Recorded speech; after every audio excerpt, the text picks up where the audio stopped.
अब बताओ, ये द्वापर की बात पुराण में पहले लिखी थी। लाइव का मतलब है कहीं हो रहा हो कहीं देख लो। लोग ऐसा कैसे हो सकता है? कुरुक्षेत्र में, महाभारत और हस्तिनापुर में धृतराष्ट्र बैठे, कैसे सुना दिया होगा? अब अमेरिका का लाइव दिख रहा है, यहाँ भी बैठे हैं। कुछ लोग कहते हैं कि कहता देखना चाहते हैं, हम कह रहे फेसबुक पे लाइव कर रहे हैं, अपने घर देखो। अभी यहाँ हो रही, घर पे आपको मिल रही। तो लाइव तो पहले से होता चला रहा है। बस क्या था कि अब तकनीक आ गई। पहले मंत्र था, अब यंत्र है। पहले मंत्र था, अब यंत्र है। हमारे टापर वाले त्यागी जी और करपात्री जी महाराज और एक महात्मा है नीम करौली। नीम करौली महाराज तो बिना सवारी के, मतलब बिना सवारी के मतलब जैसे आप उन्हें बुलाने जाते कहते ठीक आ जाएंगे, आप अपनी गाड़ी से आते हो, गाड़ी से पहले बिना सवारी का जाते हैं। तो पहले मंत्र की सवारी थी, अब बुलेरो है, अब तो ऑडी है, अब तो बड़ी बड़ी स्कॉर्पियो है ना। हाँ, अब यंत्र है, पहले था मंत्र। तो भक्तवत्सल भगवान की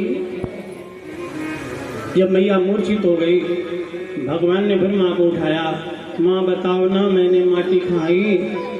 मैया बोली लाला तूने माटी नहीं खाई। ऐसी अनेक खाने की दिव्य लीलाएं। इसके बाद भगवान और थोड़े बड़े हुए तो भगवान ने माखन चोरी की।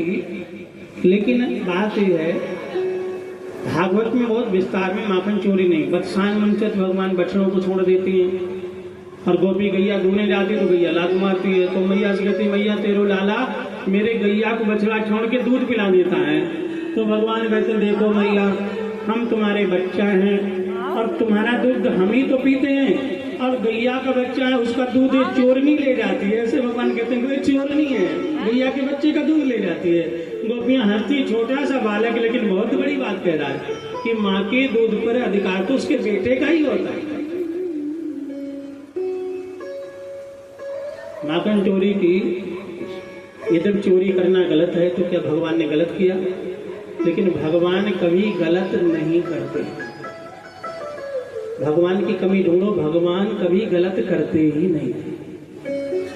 एक व्यक्ति भगवान की कमी ढूंढने गया, भगवान ने दुनिया बनाई, कोई ना कोई कमी की होगी, गलत किया होगा। तो उसी समय वो गया कि नदी किनारे तो पेड़ थे, आम के बगीचा था, और नदी किनारे उस समय पहले के जमाने में बड़े बड़े गंगा फल, बड़े बड़े तरबूज होते थे। पहले अब छोटे हो गए, पंतनगरी छोटे हो गए, पहले इतने इतने बड़े गंगा फल होते थे, छोटे हो गए।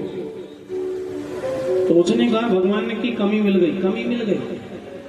इतने मोटे आम के पेड़ पर इतना छोटा फल और इतनी पतली बेल पे इतना बड़ा फल है, भगवान की गलती की नहीं? अरे कम से कम इतने मोटे पेड़ पर बड़ा फल लगाती, गलती मिल गई, भगवान ने ये गलत किया। और ये सोच करके वो आम के पेड़ के नीचे लेटा, और उसी समय के तोते ने आम का फल ऊपर काटा, थोड़ा खाया, छोड़ दिया। तोता छोड़ देता है, 2-4 मुँह छोड़ा, और जैसे छोड़ा उसकी नाक पे आम लगा। रे भैया, उसने देखा आम गिरा, आंसू आंख से गिर रहे हैं। फिर उसने फैसला कर दिया भगवान तुमने सही किया, तुम कुछ गलत नहीं करते। क्यों? अगर वो वाला फल ऊपर लगा होता तो हम दुनिया से। भगवान कभी गलत नहीं करते। भगवान ने माखन चोरी क्यों की? क्योंकि ब्रज की जो गोपियां हैं, बहनें बेटियां हैं, जैसे पहाड़ों में लोग रहते हैं ना, पहाड़ वाले, पहाड़ में आदमी घर में ताश खेलता रहेगा और वहां की देवियां पूरा काम करती हैं। पहाड़ में जाओ देखो, आदमी काम नहीं करता ज्यादा।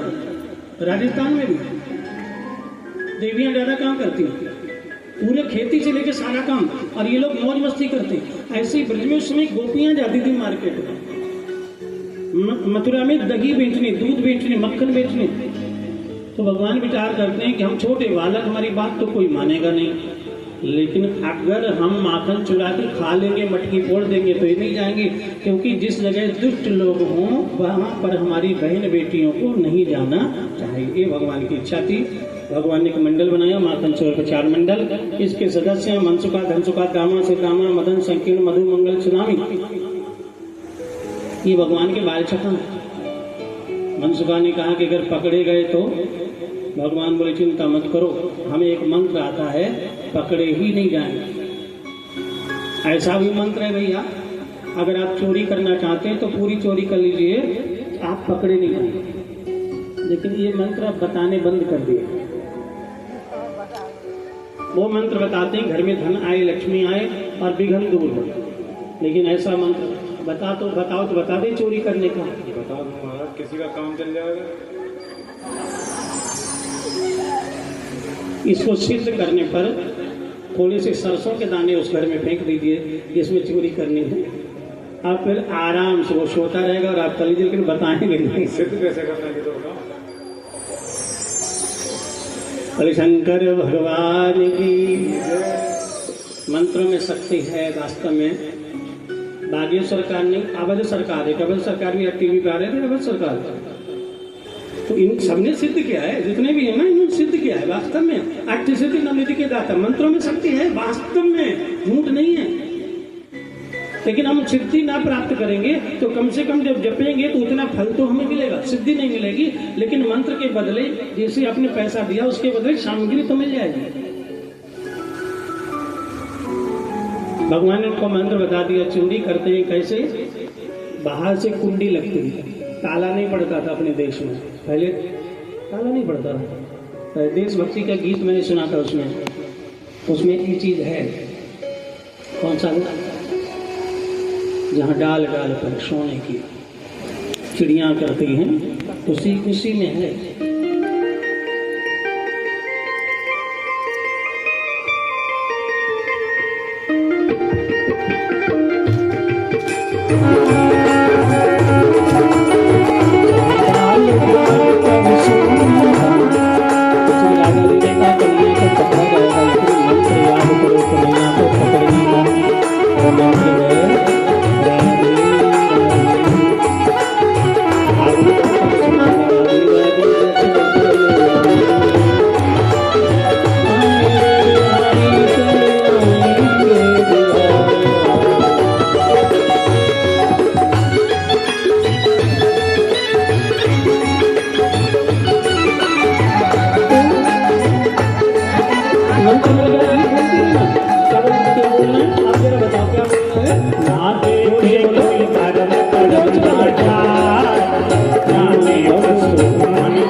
राधा जी का नाम लिया, सखी अपने घर आई, अपने भारत कबर सपनी सनातनी परंपरा, अगर न मिलते इस जीवन में लेते जन्म। सखी अपने घर आई, सात जन्म का रिश्ता है, जन्म उनकी बात से लगा दो, मैं ये है सनातनी परंपरा। तो इस तरह से भगवान कृष्ण सारे ग्वाल मंडली माँ और नंदगांव में रहती हैं, वहाँ मर्यादा दिखाई गई है, वहाँ राधा रानी कन्हैया के पास नहीं है, सास ससुर के सामने लगी, है। उसी में गोपी अंदर कोने में डंडा लिए बैठी और राधे राधे राधे राधे मन में जब बड़ी धीरे धीरे कि कोई सुन ना ले।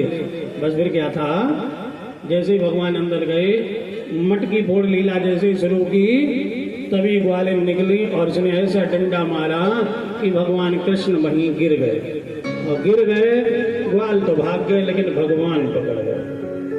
भगवान को पकड़ने का मंत्र था, ग्वालों को पकड़ने का नहीं था, भगवान पकड़ गए। फिर क्या था, गुलचों की गुद गुद मची प्रिय चाटों की चोट। चोर पकड़ा जाता है तो थोड़ा बहुत हाथ साफ कर लेते हैं लोग, जो कभी भी चूहा भी नहीं मारते, वो उन्हें आता दो हाथ में भी मार लो। हाँ, आज मेरे प्यारे कन्हैया जो है प्रेम में मार खा रहे, मार खा रहे हैं। अरे गोपी ना मारो, मैं कभी चोरी नहीं करूंगा। गोपी ने कहा, तेरी मैया ने कहा कि ज्यादा ने पकड़ लो, बाद में मानूंगी। मेरे घर में 9 लाख गैया हैं, मेरा लल्ला माखन नहीं चुराएगा। लेके चली भगवान जो थे वो लीला करते हैं।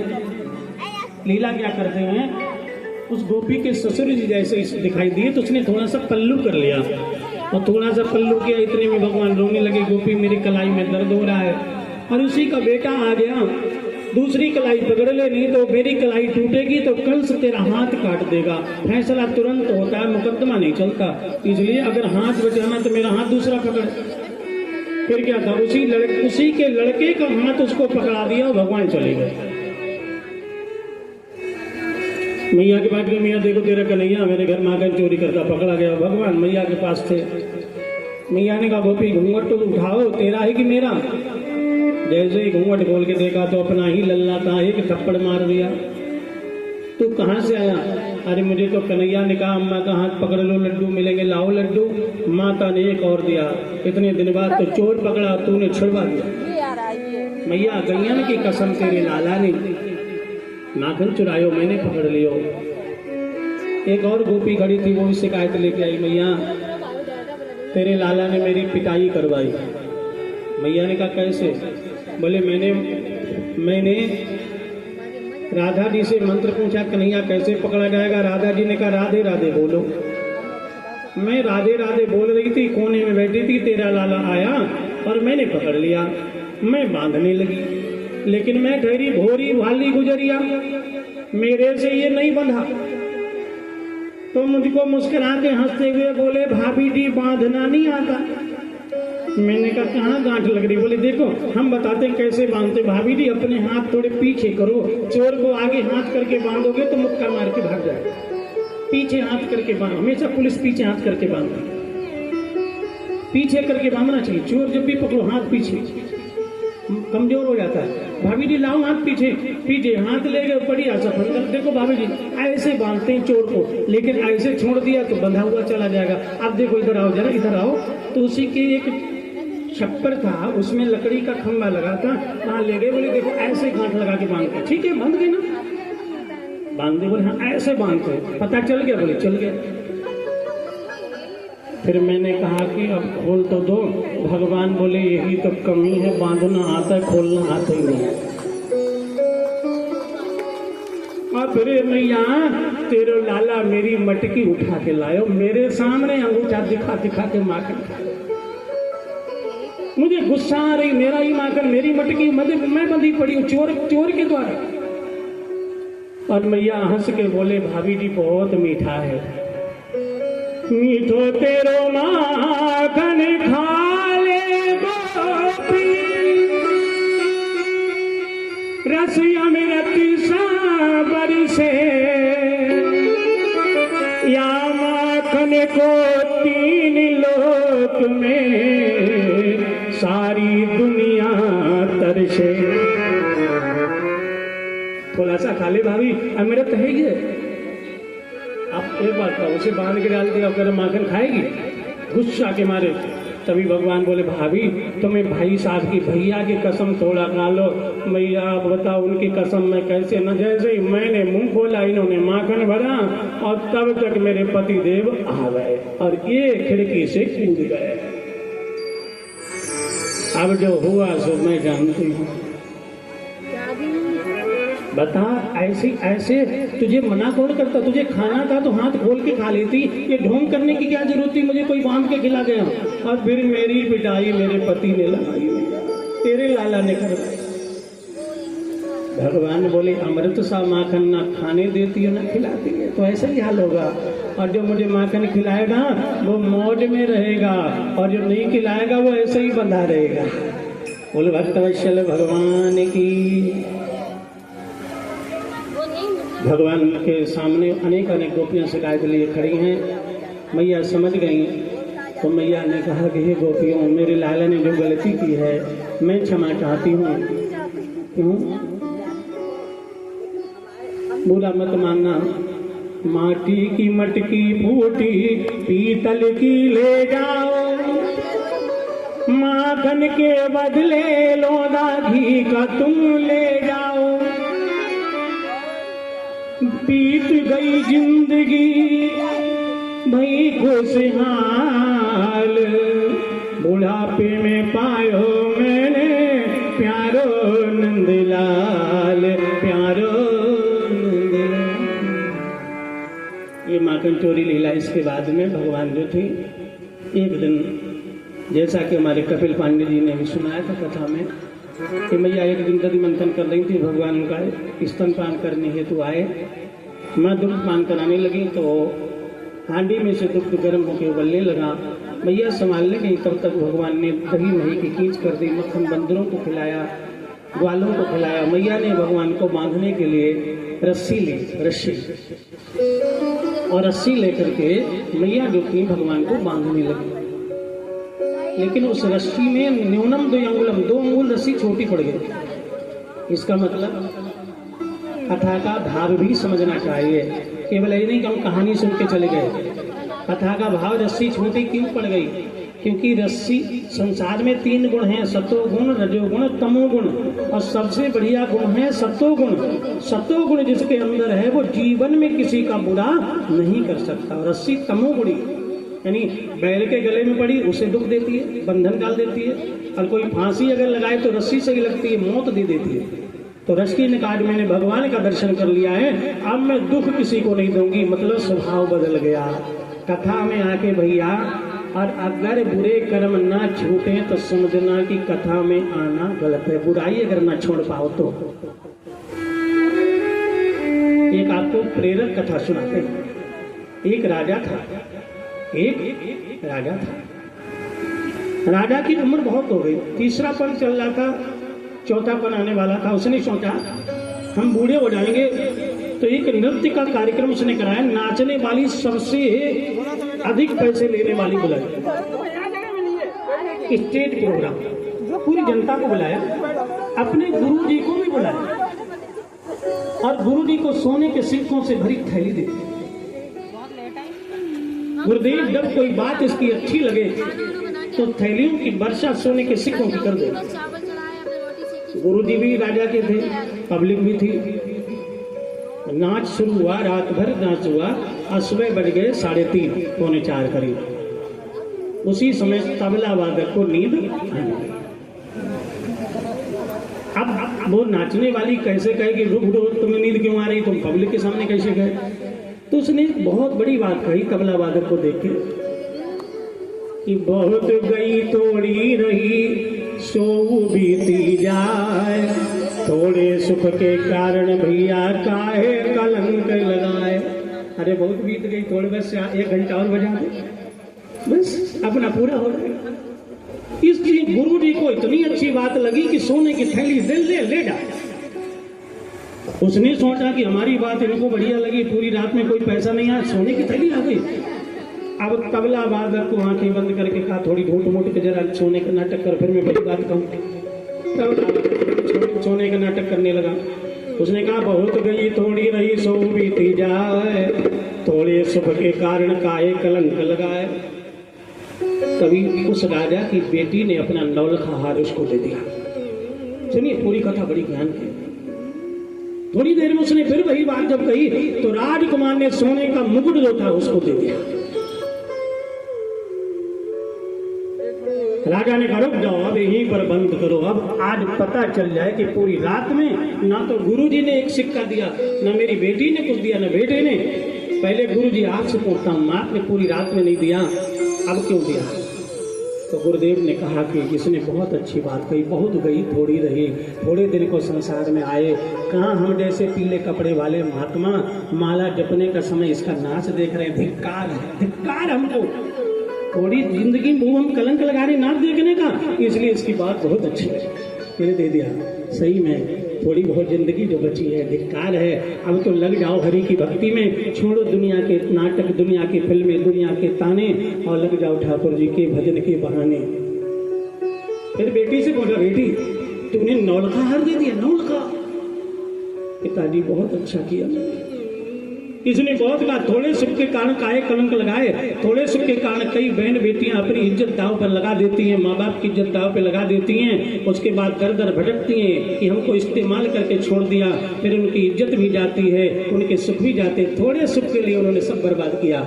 उस बेटी ने कहा, पिताजी मैं कल महावत के लड़के के संग भागने वाली थी, अगर मैं भाग जाती तो पता नहीं वो मुझे निभाता कि नहीं निभाता,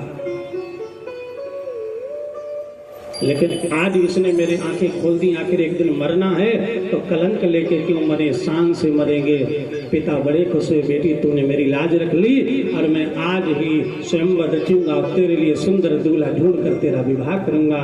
क्योंकि स्त्री को, लड़की को सुख वही देता है जो माँ बाप की पसंद होती है। अपनी पसंद जिंदगी भर सुख देगी ये गारंटी नहीं। तब राजकुमार से कहा, भैया तुमने मुकुट क्यों दे दिया? तो राजकुमार ने कहा, पिताजी आपकी उम्र हो गई, 60 साल हो गई और आप गद्दी से हट ही नहीं रहे। मैंने योजना बना ली थी मंत्री के बेटे से मिलके, कल के दिन में आपको मार करके और देश का राजा बनना चाहता था, लेकिन इसने मेरी आंखें खोल दी। मैं आपको मारता, मैं राजा तो बन जाता, लेकिन कलंक लेके दुनिया से जाता तो क्या दुनिया में आना। इसलिए हे पिताजी मुझे क्षमा कर दो, मैं सुधर गया हूँ, मुझे राज्य मिले न मिले, लेकिन मैं कभी कोई गलत काम नहीं करूँगा। राजा बड़ा प्रसन्न हुआ। कथा का सार है, अगर कथा में आ गए, सत्संग में आ गए और अपनी बुराई का त्याग नहीं किया तो आना बेकार है। रस्सी ने अपने अवगुण त्याग दिए, भगवान को नहीं बांधा। फिर मैया रोने लगी तो भगवान को अपने आप भगवान ने फंदा डाल के गांठ लगे, मैया में बंध गया। मैया ने उखल से बांध दिया, काम में लगी। भगवान उखल को लेकर के लुढ़काए। 2 वृक्ष थे, नलकुवर मणिग्रीव यमलार्जुन के वृक्ष बन गए थे। तो जो पेड़ है ना, पेड़ भी कभी इंसान थे, सब हो गए उन्हें। जो नहीं करे राम गुण गाना, दिए से दादर दिए समाना, पूरी जिंदगी अगर कोई भजन ना करे, बकवाद खूब टर टर करे, उसे मेढक बनना ही बनना, कोई नहीं रोक पाएगा। सबकी निंदा जे जड़ करी ते चमगादड़ हुई अब तरी। जो सबकी बुराई करेंगे, किसी की भलाई नहीं करेंगे, उन्हें सदर कंठ में लक्ष्मीबाई चौक के बाएं हाथ पे पेड़ पे लटकना ही पड़ेगा। बरेली में है एक निंदा करने वाले की जन्मभूमि है बरेली में। सदर कंठ में बाएं हाथ पे जाओ तो बहुत लटके होते हैं, सैकड़ों हजारों। ये सब बुराई करने वाले अगले जन्म में उल्टे लटके, पाए ऊपर सिर नीचे। देखा ये नलकुबर मणिगिरी पेड़ क्यों बने? एक बार इन्होंने मदिरा का पान कर लिया। शंकर जी के भक्त थे और मदिरा का पान करके, शराब पीने से क्या फायदा है? आपके खैर शास्त्री है तो शास्त्री नगर, शास्त्री का मतलब पढ़े लिखे लोगों का नगर, शिक्षित लोगों का, प्रशिक्षित लोगों का नगर है। उम्मीद तो यह है कि शास्त्री नगर में कोई मदिरा नहीं पीता होगा। बोलो शंकर भगवान की। मदिरा पीने से लाभ क्या है? Benefit of wine. क्या वाइन ड्रिंकिंग क्या है, क्या फायदे हैं? रामायण में लिखा फायदा क्या है? रामायण में लिखा कि शराब पीने से फायदा क्या है? बताओ, किसी ने अगर चौपाई पढ़ी हो, रामायण में लिखा हो, रामायण में, तुलसीदास की रामायण में, अगर किसी को पता है तो बता दो। और ये भी बता रहा हूं, अरण्य कांड में लिखा। और बोलो, अरण्य कांड में लिखा है शराब पीने से फायदा क्या है? पढ़ा किसी ने? बोलो। सूपन खंड नाक कान कट जाते तो रावण के पास जाते हैं और रावण से कहते भाई, राम और लक्ष्मण नाम के दो वीर आए हैं, संग नारी सुकुमारी सुहाई। उनके संग में एक नारी है, नाम है सीता। उनके छोटे भाई ने मेरे नाक कान काट लिए। और तुझे कोई अकल है? तुझे कोई ज्ञान है? 4 वेद शास्त्र पढ़ लिए हैं, लेकिन मेरी सुन। मानते ज्ञान पानते लाजा, संगते जति कुमंत्रते राजा। ये चौपाई है अरण्य कांड की। मान माने अभिमान करने से ज्ञान चला जाता है। और पानते लाजा, पान मतलब शराब पीने से लाज और शर्म चली जाती है, बेशर्मी आ जाती है। जो बात ना कह पाओ वो पीने के बाद कह दोगे, किसी से भी कह दोगे, किसी से भी कह दोगे। इन्होंने मदिरा पी, इनको बेशर्मी आ गई। ये अपनी पत्नियों को संग लेकर निर्वस्त्र करके और खुद निर्वस्त्र होकर गंगा स्नान हरिद्वार में किया। बैसाख की पूर्णमासी थी। नारद बाबा कीर्तन करते हुए आए, देखें क्योंकि कोई नियम भंग तो नहीं कर रहा। अरे मूर्खों, ये मैया गंगा है। छोटा बालक बिना वस्त्र के माँ की गोद में रह सकता, लेकिन युवा बालक कभी भी माँ के सामने निर्वस्त्र नहीं जा सकता, पाप लगता है। तुमने उल्लंघन किया। अरे वो नशे में दे बाबा जी, कहाँ रंग में भंग कर रहे हो, जाओ बिना तोड़ के फेंक देंगे अभी तुम्हारे। नारद को क्रोध आया, हाथ में जल लिया, ओम नमो भगवते वासुदेवाय, और मंत्र पढ़ के कहा, जाओ तुमने जो नंगे होकर के स्नान किया है तो मैं तुम्हें श्राप देता हूं, अब तुमको जिंदगी में कपड़े मिलेंगे नहीं, तुम पेड़ बनोगे और ऐसे ही खड़े रहोगे। दोनों क्षमा मांगते, महाराज बहुत बड़ी भूल हो गई, अब कभी गलती नहीं करेंगे, क्षमा कर दो। नारद बोले, नहीं, अब श्राप मिल गया, तुमने मुझसे अपशब्द बोले हैं, संत का अपमान किया है, माँ गंगा का अपमान किया है, धर्म का अपमान किया है। हमारा उद्धार। बोले, अब तुम शरण में आए हो तो जाओ। द्वापर में नंद बाबा के द्वार पर तुम एवं अर्जुन के दृश्य बनोगे और तुम्हारा उद्धार स्वयं भगवान कन्हैया उखल से बांधे जाएंगे और उखल को फंसा के तुम्हें गिरा देंगे। पुनः तुम मानव रूप में देव रूप आकर अपने पिता के घर, कुबेर के घर चले जाओ। उन्हीं दोनों को भगवान ने उद्धार कर दिया। बोलो भक्तवत्सल भगवान की जय। फिर भगवान ने लीलाएं गोकुल में नहीं की, क्योंकि नंद बाबा ने यदुवंश को एकत्र किया और कहा, यहाँ पहले पूतना आई, फिर सप्तासुर आया, तृणाव्रत आया, आज पेड़ गिर गए, लल्ला बच गया, अब बताओ यहाँ नहीं रहेंगे। तो एक ज्योतिषी ने कहा कि तुम नंद बाबा एक पर्वत पर रहो, प्रवचन पर्वत, और उस प्रवचन पर्वत में जब तुम रहोगे तो तुम्हारे उस गांव का नाम होगा नंदगांव। कभी वृंदावन गए हैं? नंदगांव गए नहीं? नंदगांव कौन कौन गया बताओ? हाँ, बोलो नंदगांव की। आओ हम सबको नंदगांव ले चलेंगे।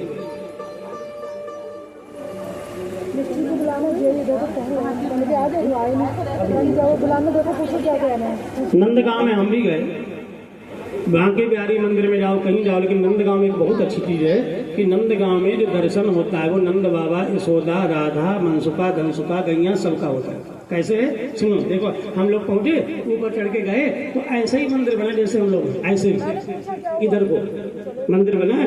पुजारी जी ने कहा दर्शन कर लो, देखो देखो, इधर को सबसे पहले हमारे सीधे हाथ पे, हमें लोग सीधे हाथ पे नंद बाबा, और हाथ पकड़े बलराम का। बोले ये है नंद बाबा, ये बलराम, क्योंकि पिता जो है बड़े बेटे से ज्यादा प्रेम करता है, और बलराम के बराबर में कन्हैया है, और कन्हैया का हाथ पकड़े यशोदा मैया। कहते मैया हमेशा छोटे बेटे को ज्यादा चाहते हैं, ये यशोदा मैया है। और मैया से 2.5 फीट दूर राधा है। किसी मंदिर में राधा जी कन्हैया से दूर नहीं है, लेकिन नंदगांव में राधा जी कन्हैया के पास नहीं है। कहते देखो, बहू को सास ससुर के सामने कायदे से रहना चाहिए, सो यहाँ पर राधा रानी मैया से दूर है। सामने धन सुखा, धन को सुख देने वाले मन सुखा गैया, सबका दर्शन कराते हैं। ये है नंदगांव का दर्शन। कितना सुंदर सिखाया। सास ससुर के सामने, बड़े बुजुर्गों के सामने ऐसा है, पति पत्नी हो तो कोई मना थोड़ी करता है, लेकिन ये थोड़ी सास ससुर बैठे हुए हैं सामने और सट के जाके सोफे पे बैठ गए, ये गलत है, ये मर्यादा का उल्लंघन है। ये मर्यादा सिखाती है कथा। पहले बड़ी मर्यादाएं थी, पहले कहीं शादी की बात चलती थी, लड़की लड़का शर्मा के उठ जाते थे, माँ बाप जाने। अरे आजकल इतने बेशरम, यहाँ टाइम निकला, कब शादी करोगे? हमारी बूढ़े हो जाएंगे तब करोगे? नहीं करो, कोई बात नहीं, हम कर ले रहे थे, आ जाइयो उस तारीख में शादी है। बरेली में प्रेम नगर में रहता था, एक लड़की के अपने मम्मी पापा को कार्ड आया कि मम्मी हमारी शादी जो है वो अक्षय तृतीया को बैसाख में, मम्मी धन मम्मी धन। पहले जमाना था, शादी की चर्चा चलती थी, इतने संस्कारी बच्चे होते थे, उठ के चले जाते, चर्चा नहीं सुनते थे। वो था समय, वो है रामराज। आज तो ये राज्य सब लंदन वाला, इंग्लैंड वाला राज्य आ गया, अंग्रेजी वाला राज्य आ गया। बस शादी करो, पटे चले तो चले, ना चले तो दूसरी कर लो, तीसरी कर लो, चौथी कर लो। हाँ, विदेशों में जाइए। स्वामी विवेकानंद एक बार विदेश में गए थे, तो एक शमशान जो कब्रिस्तान था वहाँ गए, तो देखें एक कबर बंधी हुई है और गीली गीली थी, तो एक नारी जो थी उस कबर को पंखा से सुखा रही थी, पंखा से। स्वामी जी एकदम दंग रह गए, बोले हमारे भारत में तो नारी जो है वो पतिव्रता होती है, लेकिन ऐसी पतिव्रता विदेश में जो पति की कबर को सुखा रही, धन्य देवी, नमस्कार, प्रणाम, जय हो, बड़ी महान हो। उसने पीछे मुड़ के देखा, सन्यासी खड़ा हुआ। महाराज क्या बोले? बोले यू आर ग्रेट, आप बड़ी महान हो। मरने के बाद पति कितनी सेवा करती हो? उसने कहा मैं सेवा नहीं कर रही, मेरी एक मजबूरी है कि मरते समय प्राण जब इनके निकल रहे थे, इन्होंने एक मेरे सिर पे हाथ रख के प्रॉमिस करा लिया कि जब तक मेरी कब्र न सूख जाए दूसरा ब्याह नहीं करना। मुझको इतनी जल्दी वो उधर खड़ा हुआ है, इनकी सूख जाए तब मैं शादी दूसरी कर लूँ। ये विदेशों में होता है, कब्र ना सूखे तब तक दूसरे की बन जा। अपने यहाँ तो अपने यहाँ क्या, अगर न मिलते इस जीवन में लेते जन्म दोबारा, जन्म का साथ है तुम्हारा। माल बेचने गई, भगवान को जो हम फूल चढ़ाते हैं इसका फल है, फूल के बाद फल आता है, लेकिन फल जो चढ़ाते हैं इसका फल क्या है? फल बेचने गई, सिर पे टोकरी रखे, बूढ़ी मैया, नाम है सुखिया माल है, अरे फल ले लो, फल ले लो, फल ले लो। भगवान जो थे काचनी पहने हुए दौड़े हुए आए, 5 वर्ष की उम्र है भगवान की, लेकिन बंसी पकड़े और आए मैया। मैया ने पीछे मुड़ के देखा, ओहो जीवन धन्य हो गया, जीवन धन्य हो गया। ऐसा सलूना मुखड़ा कैसे फल देती हो? धान्य के बदले, अनाज के बदले। तो भगवान गए यशोदा मैया से कहा मैया मुझे फल लेने। मैया ने कहा ढेर लगा, बोले बासी हो गए। माँ ने कहा जाओ अनाज ले लो। हथेली में लाए अनाज, हथेली में, और टोकरी में डाल दिया, मैया दे दो। मैया ने सोचा बड़ा भोला है, बालक है, क्या जाने, एक एक फल दिया। भगवान ने खुद खाया, ग्वालों को, बंदरों को, सबको खिलाया। आज उसने दिव्य दर्शन किया।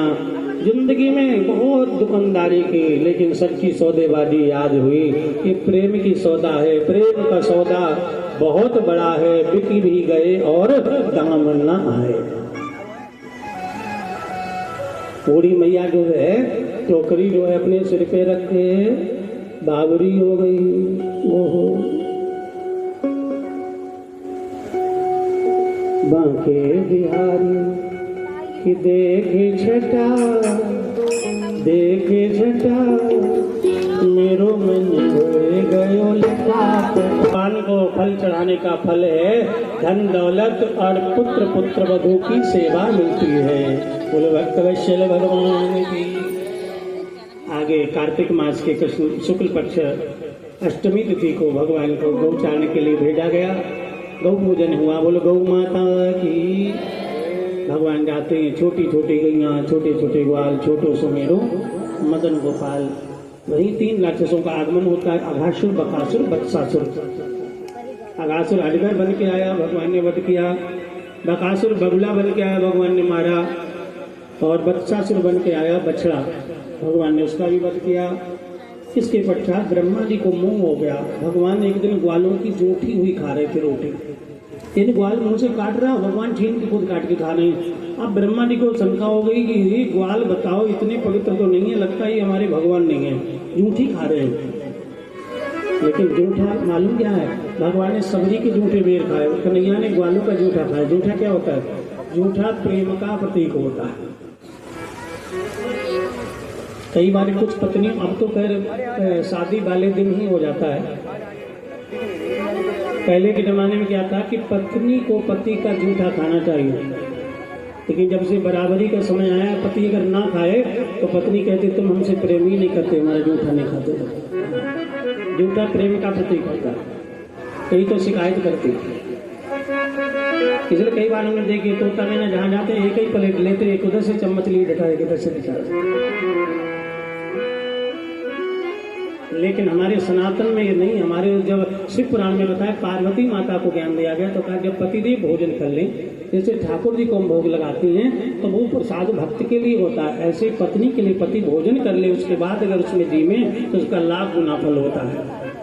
और अपना जूठा यदि पति को वो खिलाती है तो उसमें कोई भी पुण्य प्राप्त नहीं होता, बल्कि पुण्य क्षय हो जाते।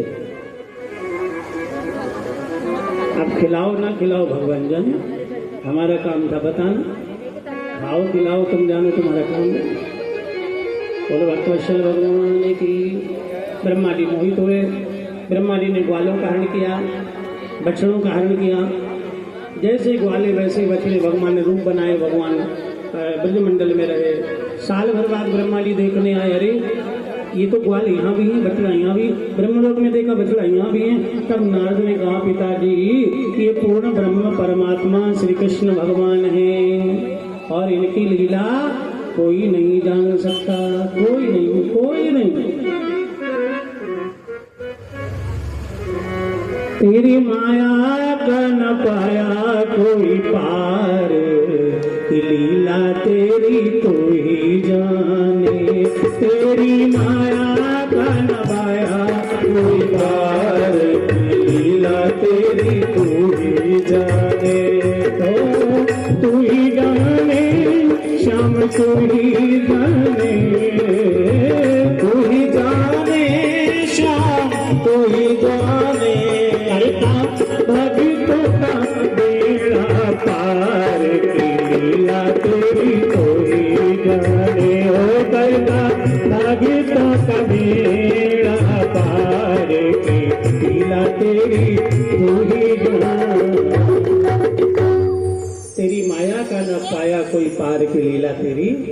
किस प्रकार ब्रह्मा जी जो थे क्षमा मांगने आए, तत्पश्चात काली नागनाथन की लीला हुई। भगवान उसको नाथते हैं, रमणद्वीप पर्वत पर भेजते हैं, दावानल से अग्नि से ब्रजवासियों गोपियों को बचाती हैं। धेनुकासुर का वध, ब्रह्मासुर का वध किया भगवान ने, एक पत्नियों पर कृपा करी है। और ब्रजमंडल में कार्तिक चतुर्दशी कृष्ण पक्ष में इंद्र की पूजा होती थी, लेकिन भगवान ने देखा घर घर आज उत्सव हो रहा है, पूरी कचौड़ी पकवान बन रहे हैं। बाबा से पूछा बाबा क्या हो रहा है? बाबा ने कहा पर्जन्या भगवान इंद्र की पूजा की तैयारी हो रही है, इंद्र वर्षा कराने वाले देवता हैं। भगवान कहते बाबा कर्मणा जायते जंतु कर्मण नहीं बढ़ियते। पिताजी इस संसार में ना तो इंद्र सुख देते ना भगवान सुख देते हैं, मनुष्य के अपने अच्छे कर्म। और सच्चाई यही है, अच्छे कर्म ही हम सबके सुख का हेतु हैं। अच्छे कर्म सुख बन जाते हैं और जो हमारे विपरीत कर्म हैं वो दुख के रूप में आते हैं। हमें सुख व दुख हमारे कर्म के द्वारा ही भोगने